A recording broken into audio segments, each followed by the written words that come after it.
അതുകൊണ്ട് പുഷപ്പ് അടിച്ചാലോ? താല്പര്യമുണ്ടോ? പുഷപ്പ് അടിക്കാൻ എവിടെ ഇട്ട് അടിക്കും?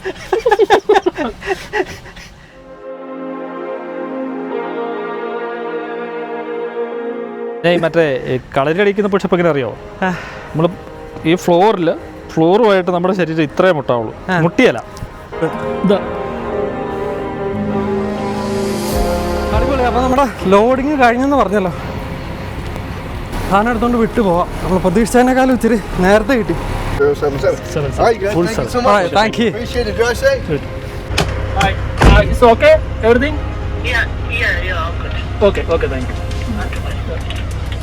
ഓക്കെ, അപ്പോൾ നമ്മുടെ ലോഡിംഗ് എല്ലാം കഴിഞ്ഞു. ഇനി നമ്മൾ വാഷിംഗ്ടണിൽ കൂടെയുള്ള നമ്മുടെ യാത്ര തുടങ്ങിയാണ്.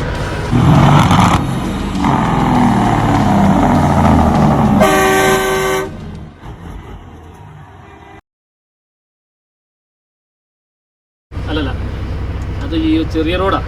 നമ്മൾ ഇന്നാള് പോയി. ഞാൻ കറക്റ്റ് പറയാൻ പറയുമായിരുന്നു. ഹൈവേ എടുത്താ ഇങ്ങോട്ട് പോകാം. എളുപ്പം. ഇന്നാള് ഓർക്കുന്നുണ്ടോ നമ്മൾ ഇത്തിരി ആ വീടിന്റെ ഹൗസിംഗ് ഏരിയ കൂടെ കയറിയിട്ട് അങ്ങ് പോയത്? ഇതല്ല, ഇത് നമ്മൾ നേരെ മറ്റേ 171 ഈ ഹൈവേ കയറും. എന്നിട്ട് ഇത് ഇങ്ങനെ എടുത്താൽ മതി. മറ്റേന്ന് പറയുന്നത് ഇതിന്റെ ഇടയിൽ കൂടെ ഇത് കയറി പോയത്. പെട്ടെന്ന് ഫാസ്റ്റ് ആയിട്ട് ചെയ്തു.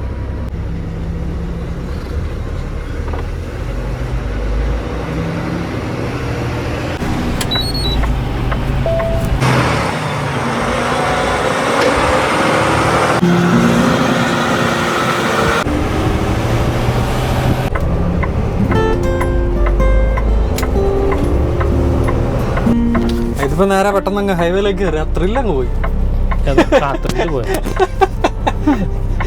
സമാധാനമായൊരു ഓടിക്കണവനാ അതിന്റെ ടെൻഷൻ. അതെ. ഹായ്, എല്ലാവർക്കും നമ്മുടെ പുതിയൊരു വീഡിയോയിലേക്ക് സ്വാഗതം. വാഷിംഗ്ടണിലെ ഒബേൺ എന്ന് പറയുന്ന സ്ഥലത്ത് നിന്ന് ലോഡെല്ലാം എടുത്തുകൊണ്ട് നമ്മൾ തിരിച്ച് ടൊറന്റോയ്ക്കുള്ള യാത്ര തുടങ്ങിയിരിക്കുകയാണ്. നമ്മുടെ ദേവസ്യാസനാണ് വണ്ടി ഓടിച്ചുകൊണ്ടിരിക്കുന്നത്. ഞാൻ പാസഞ്ചർ സീറ്റിലിരുന്ന് നിങ്ങൾക്ക് വേണ്ട വിശേഷങ്ങളെല്ലാം ഇങ്ങനെ സംസാരിച്ചുകൊണ്ടൊക്കെ ഇരിക്കുന്നു. ഒരു കണക്കിന് പറഞ്ഞാൽ 12 മണി അല്ല 1 മണി എന്ന് പറഞ്ഞിട്ട് 12 മണിയായപ്പോൾ നമ്മൾ ലോഡ് എടുത്ത് പുറത്തിയാടി. Be in either of the two left lanes. Then turn left on Washington 167 South. Form പാർട്ടിയോ അങ്ങനെ ഒരു ഫോം പാർട്ടി ഇതൊക്കെ മറ്റേ ഈ ചൈനക്കാരുടെ സെറ്റപ്പാ. അങ്ങനത്തെ ഫാൻസി ഐറ്റം ഫോം പാർട്ടി. മറ്റേ ഇവിടെ നമ്മുടെ ഇവന്റെ സിനിമ കണ്ടിട്ടില്ലേ, നിവിൻ പോളിയുടെ പിന്നെ ആനന്ദം എന്ന് പറയുന്ന സിനിമയ്ക്കകത്ത് അവസാനം ഇവരൊരു നിറയെ സോപ്പിന്റെ പതയം കടിച്ച് പതയെ കിടന്നിട്ടുള്ള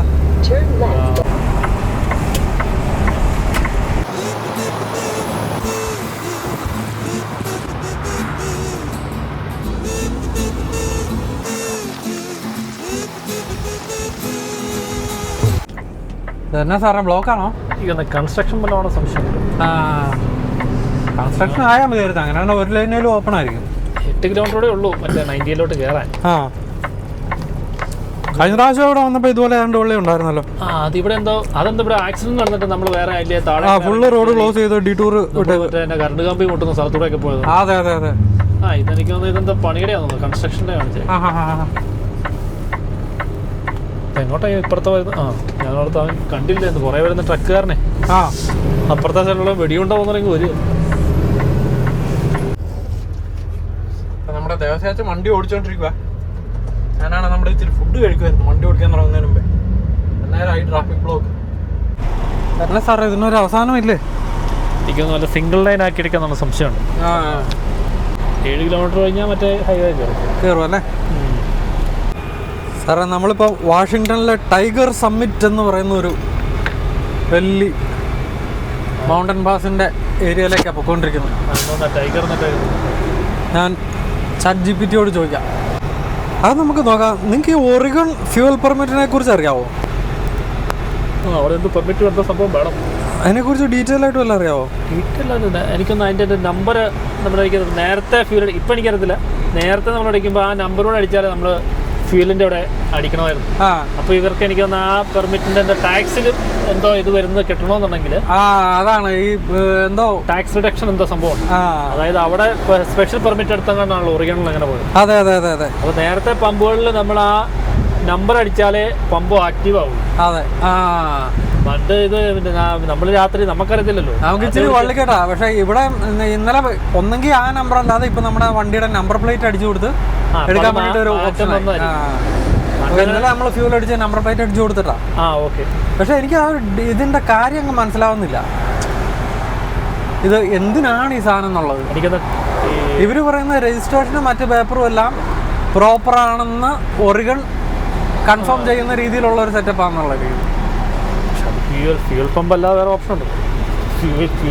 അപ്പൊ ഒറിഗൺ റോഡുകൾ യൂസ് ചെയ്യാൻ വേണ്ടിട്ട് ഒറിഗണിന്റെ റോഡ് അറിയില്ല. ചിലപ്പോൾ പെർമിറ്റ് ഉള്ളതാണെന്ന് അറിയാനുള്ള മാർഗം കൂടെ അറിയത്തില്ല. പലതരത്തിലുള്ള മെയിൻ ആയിട്ട് ഫ്യൂൽ പമ്പുകളിലാണല്ലോ എല്ലാവരും എടുക്കുന്നത്. അതെ അതെ അതെ. മറ്റേ വേസ്റ്റ് സ്റ്റേഷൻ പോലെയുള്ള സംഭവങ്ങൾ കിട്ടുന്നത് വല്ലപ്പോഴും ഇപ്പം പലതവണ പോകുമ്പോൾ ഒരിക്കലല്ലേ കിട്ടും. അതെ. അപ്പോൾ ഈ ഫ്യൂലിംഗ് എന്ന് പറഞ്ഞ സംഭവം അവിടെ നടക്കുന്നതുകൊണ്ട് ചിലപ്പോൾ അങ്ങനെ അറിയത്തില്ല. അതിൽ നിന്ന് റിട്രീവ് ചെയ്യാൻ പറ്റുമായിരിക്കും ഇവര് പെർമിറ്റ് ഉണ്ടോ. ഞാൻ അതിനെ കുറിച്ച് മനസ്സിലാക്കാൻ ശ്രമിച്ചിട്ട് എനിക്ക് അതൊരു സെൻസ് മേക്ക് ചെയ്തില്ല. ഒരു ലോജിക്കലി നോക്കുമ്പോഴേ റൈറ്റ് ലൈൻ ക്ലോസ്ഡ് അതാണ് കൺസ്ട്രക്ഷന്. ടൈഗർ സമ്മിറ്റിനെ കുറിച്ച് നമ്മൾ tiger mountain is a 3004 foot peak located in King County, Washington, just south east of Issaquah. ഏതോ ഒരു വലിയ മലയുടെ ഒക്കെ സൈഡിൽ കൂടെയാണ് നമ്മൾ പോകുന്നത്.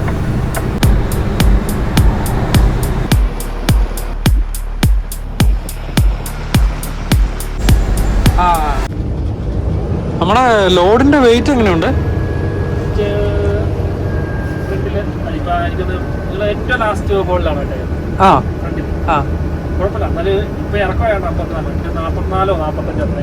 അല്ല കേറാനൊക്കെ ബുദ്ധിമുട്ടുണ്ടോ? കേറാൻ ഇല്ല. പിന്നെ ഒറ്റ നേരേ ഉള്ളൂ കേറാൻ. പിന്നെ പൊതുവേ ഉള്ള ബുദ്ധിമുട്ടേ ഉള്ളൂ. പ്രായമൊക്കെ ആയത് അതിപ്പോ എം ടി ആണല്ലോ ആ ഒരു. അതെ, ഇപ്പൊ ആ ഒരു ഇച്ചിരി പ്രായത്തിൻ്റെതായ കാണിച്ചു തുടങ്ങി. പണ്ട് പറന്ന് കയറുമായിരുന്നു എം ടി ആണെങ്കിൽ. ഈ റോഡിൽ കഴിഞ്ഞ പ്രാവശ്യം വന്നത് എനിക്ക് ഓർമ്മയുണ്ട്. ആ വളവ് കഴിയുമ്പോഴത്തേക്ക് വേണ്ട ഒരു കിടിലം വ്യൂ ഉള്ള പോലെ എന്റെ മനസ്സ് പറയും. നമ്മള് പോയ അതേ റൂട്ട് തന്നെ കഴിഞ്ഞ പ്രാവശ്യം വന്നിട്ട് പോയാൽ. അത് തന്നെ നമ്മള് സ്ഥിരം കൊണ്ടുവരുമ്പോ ഈ ഒരു കുറച്ച് അതാ ഞാൻ പറഞ്ഞില്ല അപ്പുറത്ത് നോർത്ത് വഴി പോരാന്ന് പറഞ്ഞു. അതപ്പോ കുറച്ചുകൂടെ ടൗണിനോട് ചേർന്നുള്ള അവിടെ കുറച്ചുകൂടെ തിരക്കായിരിക്കും. വേണ്ട, നമുക്ക് തിരക്ക് വേണ്ട. ഇത് പ്രകൃതിയല്ലോ. പിന്നല്ല.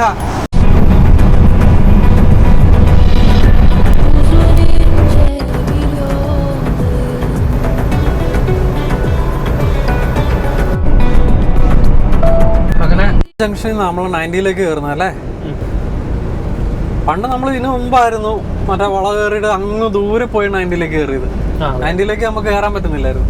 മറ്റേ 5 മറ്റേ അന്ന് അങ്ങനെ അത് കുറെ അങ്ങ് മാറി ചെന്നിട്ടാണ് നമ്മളെ 90ലേക്ക് കയറ്റിയത്. ചെറിയ വഴി കൂടെ ഒക്കെ പോയി.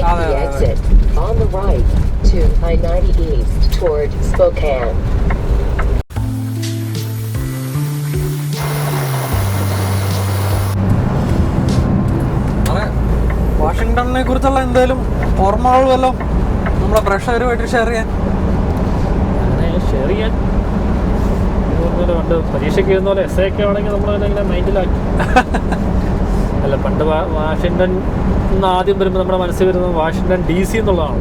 അതെ അതെ അതെ. അപ്പൊ നമ്മൾ വിചാരിക്കുന്നത് ഈ വാഷിംഗ്ടൺ DC ആണ് വാഷിംഗ്ടൺ എന്നുള്ളതാണ്. അതെ, ഈ വാഷിംഗ്ടൺ സ്റ്റേറ്റിനെ കുറിച്ച് അമേരിക്കനെ കുറിച്ച് അറിയാൻ പാടില്ലാത്ത ഇവൻ അറിയാവുന്നവർക്കും അല്ല ഇപ്പൊ അറിയാവുന്നവരായാലും മെയിൻ അതിനകത്ത് സിയാറ്റിൽ എന്ന് പറഞ്ഞ സ്ഥലം അറിയാം. പക്ഷേ വാഷിംഗ്ടൺ സ്റ്റേറ്റിലാണെന്നുള്ള സംഭവം അറിയത്തില്ല. അത് കഴിഞ്ഞാണ് നമ്മൾ അറിഞ്ഞത്.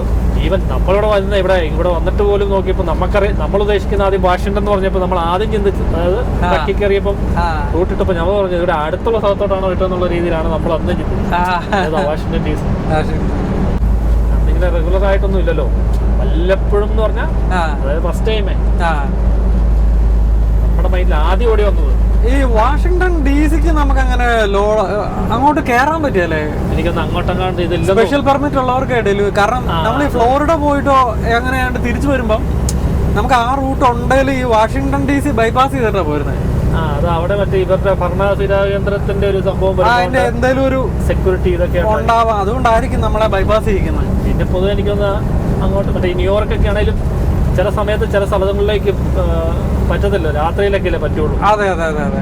അപ്പൊ അത് ചിലപ്പം റോഡും ചെറുതായിരിക്കും, പിന്നെ ഇതായിരിക്കുമല്ലോ ഡൗൺ ടൗൺ പോലെയുള്ള ഏരിയ കൂടുതൽ വരുന്നത്. അതെ, വാഷിംഗ്ടൺ DC കവർ ചെയ്യണമെങ്കിൽ എനിക്ക് തോന്നുന്നു നമ്മൾ കാറിൽ പോകേണ്ടി വരും. അതൊക്കെ പോകും. നിങ്ങൾക്കറിയാവോ അമേരിക്കയുടെ ആദ്യത്തെ ക്യാപിറ്റൽ വാഷിംഗ്ടൺ DC അല്ലായിരുന്നു, ന്യൂയോർക്ക് ആയിരുന്നു. മാത്രമാണ് അറിയുന്നത്. അത് എന്റെ പുതിയ അറിവാ കേട്ടോ.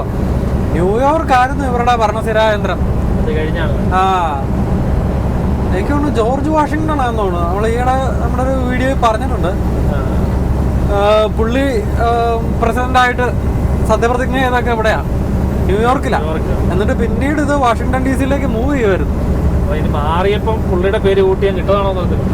അത് കൂടാതെ ഈ ന്യൂയോർക്ക് എന്നുള്ളത് ബ്രിട്ടീഷുകാർ കൊണ്ടുവന്ന പേരാ. ഇതിന് മുമ്പുണ്ടല്ലോ നമ്മുടെ നാട്ടിൽ പോർച്ചുഗീസുകാരല്ലേ ആദ്യം വന്ന യൂറോപ്യൻസ്. അതുപോലെ അമേരിക്കയിൽ ആദ്യം വന്ന് സെറ്റിൽ ആയത് കൂടുതലും ഡച്ചുകാരാ. ഏത് മനസ്സിലായോ? നെതർലാൻഡ്. ഡച്ചുകാര് വന്നിട്ട് ഈ ന്യൂയോർക്കിന്റെ പേര് ന്യൂ ആംസ്റ്റർഡാം എന്നായിരുന്നു. ശരിക്കും. എന്നിട്ട് പിന്നീട് ബ്രിട്ടീഷുകാർ വന്ന് ഇവര് സെറ്റിൽ ചെയ്ത സ്ഥലങ്ങളൊക്കെ ഇവര് പിടിച്ചടക്കി കഴിഞ്ഞപ്പം ഈ ന്യൂ ആംസ്റ്റർഡാം എന്നുള്ള പേര് മാറ്റി ഇവരുടെ ഈ ഡ്യൂക്ക് ഓഫ് യോർക്കിന്റെ പേരിനെ അല്ല യോർക്ക് എന്ന് പറയുന്ന ഇവിടുത്തെ സ്ഥലം ഉണ്ടല്ലോ, അപ്പൊ അതിനോടനുബന്ധിച്ച് ന്യൂയോർക്ക് എന്ന ഈ ന്യൂ ആംസ്റ്റർഡാമിന്റെ പേര് മാറ്റിയതാ. അങ്ങനെയാണ് ന്യൂയോർക്ക് ആയത്. മൊത്തം കളികളാ, മൊത്തം പൊളിറ്റിക്കൽ കളികളാ. ഇപ്പൊ കുറച്ചു കഴിയുമ്പോൾ ട്രംപ് പിടിച്ചു കഴിഞ്ഞാൽ ട്രംപ് വേറെ ക്യാപിറ്റൽ മാറ്റി ചിലപ്പോൾ പുള്ളിയുടെ പേരൊക്കെ കൂടി സ്വാഭാവികമായിട്ടും അതിനുള്ള എല്ലാ സാധ്യതകളും കാണുന്നുണ്ട്.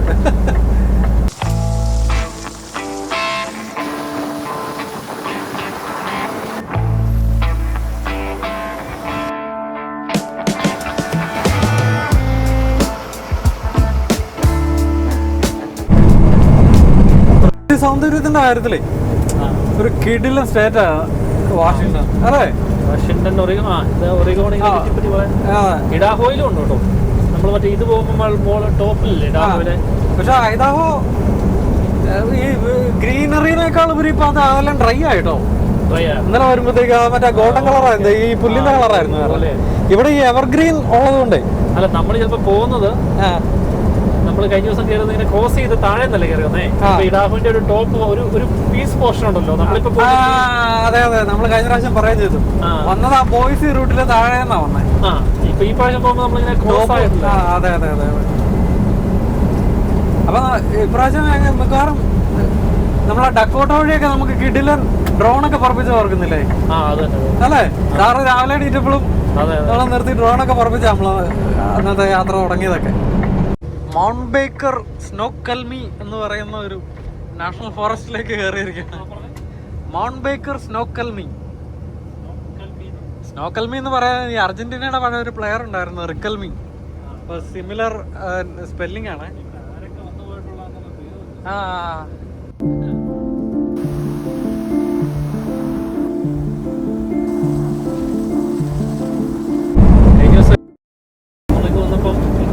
ഗാരിയിലൊക്കെ ഭയങ്കര മഴയും കാറ്റുമല്ലായിരുന്നു. അത് അവിടെ നമ്മൾ പോകുന്ന റൂട്ട് തന്നെയാണ്. അവിടെ ഒരു കേംബ്രിഡ്ജ് എന്നും പറഞ്ഞുകൊണ്ട് ഒരു സിറ്റി നിങ്ങൾ കണ്ടിട്ടുണ്ട്, അതിന്റെ ബോർഡ് കണ്ടിട്ടുണ്ട്. നമ്മളിങ്ങനെ ഇന്ത്യയിലെ മറ്റേ നമ്മൾ 94 കൂടെ പോകുമ്പോൾ ഞാൻ ശ്രദ്ധിച്ചിട്ടുണ്ടാവില്ല. അവിടെ അങ്ങനെ കേംബ്രിഡ്ജ് എന്ന് പറഞ്ഞൊരു ഇന്ത്യയിലുള്ളൊരു സിറ്റിയിൽ കഴിഞ്ഞ ദിവസം വെള്ളം കയറി. എനിക്കൊന്ന് വീടിന്റെ ഒക്കെ ഒരു 3/4 ഭാഗത്തോളം വെള്ളം കയറിയിട്ടുണ്ട്. ആണോ? ഫ്ലഡ് ആയിട്ട്. അപ്പൊ നമ്മള് വന്ന് കണ്ട ആ ഒരു മഴയുടെ ഭാഗമായിട്ട് അതിനെ തുടർന്ന് നമ്മൾ വന്നത് ഓഗസ്റ്റ് 8-ാം തീയതി അല്ല ഓഗസ്റ്റ് 13 ആ ഒരു റേഞ്ചിൽ അടുത്ത ദിവസങ്ങളിൽ നല്ല നാശനഷ്ടം ഉണ്ടായിട്ടുണ്ട്. അപ്പൊ എനിക്കൊന്ന് ഇന്ത്യാന വേറെ എൻ്റെ അടുത്ത് കിടക്കുന്ന ഏതോ കുറച്ച് ഭാഗം കൂടെ പറഞ്ഞിട്ടുണ്ട്. അപ്പൊ ചില സിറ്റികളൊക്കെ അറിയത്തില്ല, ചിലപ്പോ ഇങ്ങനെ ഇതായിരിക്കുമല്ലോ ഈ വെള്ളം വന്നിട്ട് ഇത് പോകാൻ പറ്റാത്ത രീതിയിൽ പിന്നെ ചില ഏരിയകളും ഉണ്ടല്ലോ ഇങ്ങനെ താന്ന് കിടന്നിട്ട്. അത് പണ്ട് നമ്മൾ പറയുന്നത് ഈ മറ്റേ വിൻസർ ഭാഗത്തെ ഒന്ന് വീട് വാങ്ങിക്കുമ്പോ അവിടെ ഏതൊരു സൈഡിലേക്ക് അവിടെ ഇങ്ങനെ ഒട്ടുമിക്ക വർഷങ്ങളിലും വെള്ളം കയറുന്നതാണ്. അറിയത്തില്ലാതെ പോയി വീട് വാങ്ങിച്ച് വെള്ളം കെട്ടിക്കിടക്കുന്ന ഏരിയ ആണല്ലേ? വെള്ളം കയറി വരും. എനിക്ക് വന്ന് മറ്റേ വിന്റർ കഴിയുമ്പോൾ കയറുമായിരിക്കും. ഇത് ഐസ് എല്ലാം മെൽറ്റ് ചെയ്യുമ്പോൾ. അപ്പൊ ചില ലൊക്കേഷനിൽ ആദ്യം നമ്മൾ ഈ പ്രൈസ് മാത്രം നോക്കി ചിലപ്പം പോകുമ്പോൾ നമ്മളോട് ഇതിപ്പം ചിലരത് കറക്റ്റ് കാര്യം പറയണമെന്നില്ലല്ലോ ഈ മേടിക്കാൻ പോകുമ്പോഴേ. അതെ അതെ അതെ, 100% മേടിക്കാൻ പോകുമ്പോ ആരും കറക്റ്റ് സാധനം പറയുന്നത്. നമ്മുടെ പ്രയോറിറ്റി എന്ന് പറയുന്നത് നോക്കുമ്പോ ഇപ്പൊ പ്രൈസ് മോർഗേജ് കുറഞ്ഞിരിക്കുക വെച്ച് നോക്കുമ്പോ ലൊക്കേഷൻ ഇതാണ്. അതെ, പിന്നെ അവരെ സംബന്ധിച്ചിടത്തോളം അവരെങ്ങനെയാലും ആരെങ്കിലും തല കെട്ടി വെച്ച് വിൽക്കാനല്ലേ ശ്രമിക്കുള്ളൂ അവര്. ഇന്നത്തെ കാലത്ത് ആരെയാ വിശ്വസിക്കാൻ പറ്റും? അത് ഞങ്ങള് പണ്ട് കേംബ്രിഡ്ജിൽ തന്നെ ഒരു സ്ഥലത്തെ ഒരു ഏരിയയിൽ വീട് നോക്കാൻ വേണ്ടി അതെനിക്കൊന്ന് ഹൈവേഡ് ചേർന്നിരിക്കണം. അപ്പൊ അതെല്ലാരും നോക്കും, കാരണം 401 കാണാനുള്ള എളുപ്പം. കുറേ നാൾ കഴിഞ്ഞപ്പോഴാണ് അവിടെ വേറെ നമ്മുടെ മലയാളി അവൻ്റെ ബേസ്മെൻറ്റിൻ്റെ അകത്ത് ഈ എല്ലാം കംപ്ലീറ്റ് ഫിനിഷ് ചെയ്ത ബേസ്മെൻറ്റാണ്. പക്ഷേ തറയ്ക്കകത്തുനിന്ന് വെള്ളം ഇങ്ങനെ പനച്ച് വരും. അപ്പോൾ എനിക്കത് 2-3 പ്രാവശ്യം റെനോവേഷൻ നടത്തിയായിരുന്നു. അതായത് ഒരു പ്രാവശ്യം ഇട്ട് കഴിഞ്ഞാൽ ഒരു 5 വർഷം നിൽക്കും. ചതുപ്പ് പോലത്തെ സെറ്റപ്പായി ടൈൽസിന്റെ ഇടയിൽ കൂടെ ഒക്കെ വെള്ളം വന്നു കഴിഞ്ഞാണ് നോക്കുമ്പോൾ അതിന്റെ കുറെ അങ്ങ് മാറിയിട്ട് കുറെ ഏരിയ ഇങ്ങനെ മരങ്ങൾ ഉണങ്ങി നിൽക്കുന്നതാണ്. അപ്പൊ അതില് വെള്ളമുണ്ട് ഇങ്ങനെ കണ്ടിട്ടില്ല, ചില വെള്ളം ഇങ്ങനെ കെട്ടിക്കിടക്കുന്ന വെള്ളം കെട്ടിക്കിടക്കുമ്പോ ട്രെയില് പോലെ കിടക്കുന്ന സ്ഥലമാണ് അവിടെ. പക്ഷെ അവിടെ ഒരുപാട് മരങ്ങൾ ഇങ്ങനെ ഉണങ്ങിയിരിക്കുന്നു. അപ്പൊ അതിന്റെ ഒരു ഇത് കാരണം ബേസ്മെന്റ് ഇങ്ങനെ താന്നല്ല ഇരിക്കുന്നത്. കുറെ നാൾ കഴിയുമ്പോ ഈ കോൺക്രീറ്റിൽ എന്നായാലും ചെറിയ വിള്ളലുകളും ചെറിയ സംഭവങ്ങളൊക്കെ വരും. അപ്പൊ ഇതെന്ന് പറയുന്നത് ചിലപ്പോൾ വരുന്നത് നമുക്ക് ചിലപ്പോൾ വരുന്നത് പറഞ്ഞാൽ ഈ വിന്ററിൽ ഐസ് മെൽറ്റ് ആയി കഴിയുമ്പോൾ ചിലപ്പോൾ അങ്ങനെ സംഭവിക്കാം. കാരണം നമ്മുടെ വീട് കോൺക്രീറ്റ് ചിലപ്പോൾ ചെറിയ വിള്ളലുകൾ. ഇതങ്ങനെയല്ല, ഇത് ഫുൾ ടൈം ഇത് കിടക്കുന്നതുകൊണ്ട് പിന്നെ റിനോവേഷൻ ചെയ്ത് നോക്കുമ്പോൾ ഇങ്ങനെ ഫ്ലോറ് നമ്മളിങ്ങനെ പ്രസ് ചെയ്യുമ്പോൾ പക്ഷെ അന്ന് അവരാദ്യം പറയുമ്പോൾ 401 ചേർന്ന് നടക്കുന്ന സ്ഥലം പെട്ടെന്ന് ഹൈവേ ആക്സസ് റിയൽറ്ററിന് പറയാൻ പല പല മോഹന വാഗ്ദാനങ്ങളാണല്ലോ. Prime spot. അതെ, അന്ന് ഞാനൊക്കെ ആദ്യം ഒരു വീട് നോക്കാൻ പോയപ്പോൾ അവിടെ എനിക്ക് തോന്നി നമ്മള് ഇങ്ങനെ ലൈൻ നിന്ന് വേണമായിരുന്നു ഓപ്പൺ ഹൗസിന്. ഞാൻ ഓർക്കുന്നുണ്ട്, ഞങ്ങളെ ബേസ്മെന്റിൽ താമസിച്ചോണ്ടിരുന്നപ്പോ ബ്രാംപ്ടണിലെ മറ്റേ ചിങ്കൂസി ബോബേഡ് ചിങ്കൂസിയിലാണ് താമസിച്ചിരുന്നത്. അപ്പൊ അവിടെ ഈ മട്ടമിയുടെ ഓഫീസ് ഉണ്ട്. മട്ടമിയുടെ ഓഫീസ് ചില ദിവസങ്ങളിലൊക്കെ പാലം മറ്റേ വണ്ടി പോകുന്ന ഗ്യാപ്പ് തലേ ദിവസം രാത്രിയില്ല മട്ടമിയുടെ ഓഫീസ് കസേരയൊക്കെ ആയിട്ട് വന്ന് നിൽക്കുന്ന ആൾക്കാര് ലോട്ട് ബുക്ക് ചെയ്യാൻ വേണ്ടിട്ട്. അതൊക്കെ റിയൽ എസ്റ്റേറ്റിന്റെ പ്രധാന കാലം.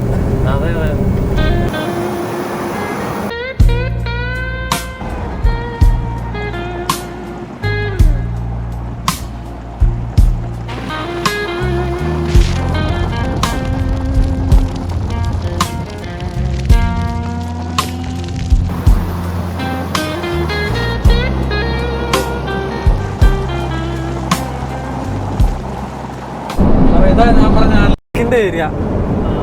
അയ്യോ എന്റെ പൊന്ന് സാറേ, കഴിഞ്ഞ പ്രാവശ്യം നമ്മൾ വരുമ്പോ ഇവിടെയൊക്കെ വെള്ളം കയറി കിടക്കുക.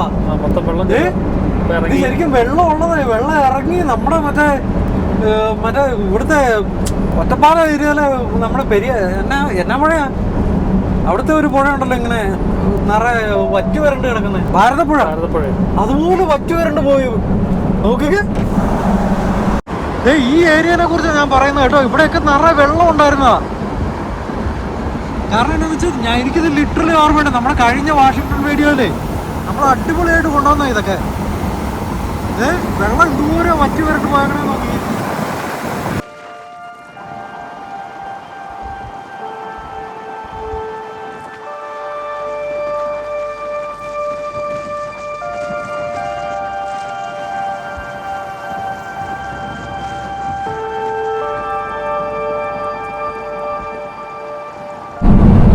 ശരിക്കും വന്നിട്ട് പോയല്ലേ ഉള്ളൂ. നമ്മുടെ ഓർമ്മ അതുപോലെ ഫ്രഷ് ആയിട്ട് നിൽക്കുക. അവിടെ കുറച്ച് മരങ്ങൾ പൊങ്ങി നിന്നില്ലേ, അപ്പൊ അതിന്റെ ചുറ്റും വെള്ളം നിറഞ്ഞിട്ട് അതൊരു ഐലൻഡ് പോലെ പൊങ്ങി നിൽക്കുമായിരുന്നു. അപ്പൊ നമ്മുടെ ആൽബർട്ടയില് ഇതുപോലത്തെ ഒരു ഐലൻഡ് ഉണ്ട്, അങ്ങനെ ഒരു പ്രത്യേക അതിന്റെ എന്നാ സ്പിരിറ്റ് ഐലൻഡോ അങ്ങനെ ഉണ്ട്. അപ്പൊ അതിനെ ഓർമ്മിപ്പിക്കുന്ന രീതിയിലുള്ള ഒരു സെറ്റപ്പ് ആണോ ഞാൻ ഓർക്കുകയും ഇന്ന് നോക്കുമ്പോഴത്തേക്കും അതിന്റെ ചുറ്റും ചെറിയ കുറ്റിമരങ്ങളും കാര്യങ്ങളും ഒക്കെ. അപ്പൊ വെള്ളം എന്തോരം ഇറങ്ങിപ്പോയെന്ന് ആലോചിച്ച് നോക്കിയേ. സമ്മറിന്റെ വീക്കായിട്ടായിരിക്കും. പറഞ്ഞ പോലെ വിന്ററിലെ ഐസ് മുഴുവൻ മെൽറ്റായതായിരിക്കും അന്നത്രയും വെള്ളം കണ്ടത്. നമ്മുടെ കഴിഞ്ഞ വാഷിംഗ്ടൺ വീഡിയോ ഒക്കെ അത്ര ബ്യൂട്ടിഫുൾ ആയിരുന്നു, നല്ല നിറഞ്ഞ്. കാരണം ഇവിടെ എത്രയും മുമ്പ് ഞാൻ നിങ്ങളോട് പറഞ്ഞില്ലേ ഇതിന്റെ ലേക്കിന്റെ സൈഡിൽ കൂടെ നമ്മൾ പോകുന്നുണ്ടെന്നേ. അയ്യോ, നമ്മുടെ ഭാരതപ്പുഴയിൽ പോകുമ്പോഴത്തേക്കും മണലല്ലേ കാണുള്ളൂ ട്രെയിനിലൊക്കെ പോകുമ്പോഴേ.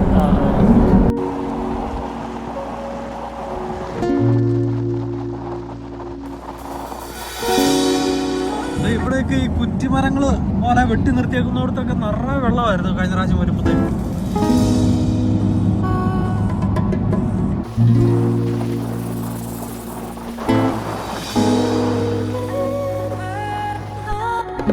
അല്ലേ വാഷിംഗ്ടൺ. ഞാൻ നന്നായിട്ടൊരു ചെറുതായിട്ടൊന്ന് മയങ്ങി. അടിപൊളി, നല്ല മഴയായിരുന്നു, അടിപൊളിയായിരുന്നു. നല്ല മഴയായി.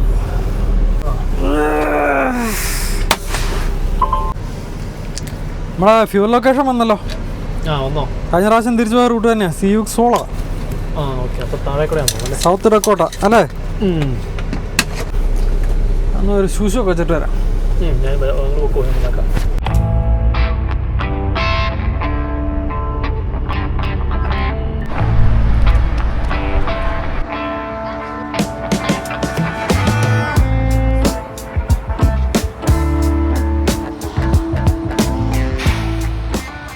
വാഷ്റൂം എല്ലാം യൂസ് ചെയ്തു. ഇനി നമുക്ക് വണ്ടി ഓടിക്കാൻ തുടങ്ങണം.